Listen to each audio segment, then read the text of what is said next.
Nagpahayag ng pagkabahala ang Department of Health sa lagay ng kalusugan ng mga call center agent dahil na rin sa oras ng kanilang trabaho. Ang kanilang tugon, isang health caravan na iikot sa 300 call centers sa Metro Manila.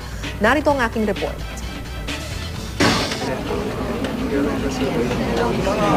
Mataas na sahod at magagandang benepisyo. Ilan lamang yan sa mga dahilan kung bakit dumarami ang mga Pilipinong nag-a-apply sa mga business process outsourcing o BPO companies tulad ng mga call center. Pero dahil mga banyagang kumpanya ang kanilang mga kliyente, madalas sa gabi o madaling araw ang trabaho ng mga nasa BPO. Kaya ang Department of Health nababahala para sa kanilang kalusugan. Gusto pa namin malaman, ito ba talaga ang problema nila? May nagkakasakit na ba sa kanila?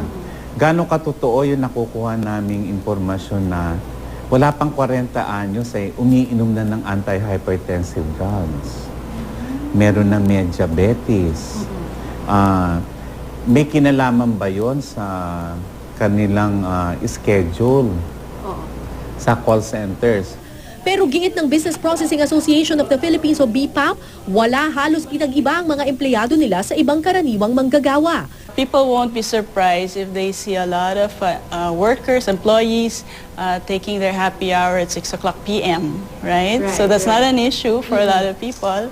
But once they see them at 6 a.m., it becomes an alarming issue when in fact it's just really our work hours or baliktad lang. Hindi rin daw totoong maraming lulong sa bisyo sa kanilang industriya. There's no study that's really proven that their behavior is any different from other industries. And in fact, some initial studies we have done showed actually the men in our industry smoke less than the general public. 7 out of 10 describe themselves as taking, alcoholic drink periodically.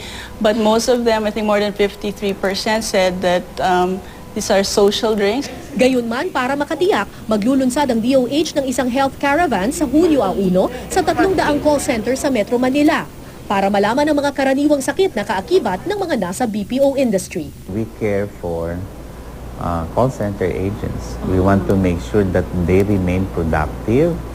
They contribute to our progress.